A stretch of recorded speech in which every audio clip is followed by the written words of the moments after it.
Friends, நடிகர் தனுஷின் 50வது திரைப்படமாக உருவாகும் ராயன் திரைப்படத்தை சன் பிக்சர்ஸ் தயாரித்துள்ளது. துஷாரா விஜயன், சந்தீப் கிஷான், காளிதாஸ் ஜெயராம், எஸ்.ஜே. சூர்யா, அபர்ணா பாலமுரளி உள்ளிட்ட பல பிரபலங்கள் நடித்துள்ளனர். வடசென்னையை கதைக்களமாக கொண்டு உருவாகியுள்ள இப்படம் வருகிற 26ஆம் தேதி வெளியாக இருக்கிறது. இந்நிலையில் தற்போது ராயன் படத்தின் ட்ரெய்லர் வெளியாகி உள்ளது. ராயன் படத்தின் ட்ரெய்லரை பார்க்கலாம் வாங்க.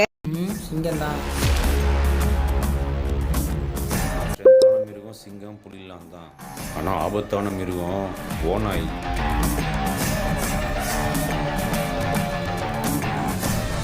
ஒத்தைக்கு ஒத்த நின்னா சிங்கம் ஓநாயை அடிச்சிடும்.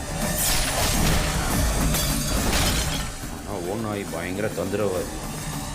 கூட்டமாக சுத்து போட்டு ஸ்கெட்சு போட்டு சிங்கத்தை அழிச்சிரும். தைரியசாலி, அவன் இங்க வந்து போட சொல்லு.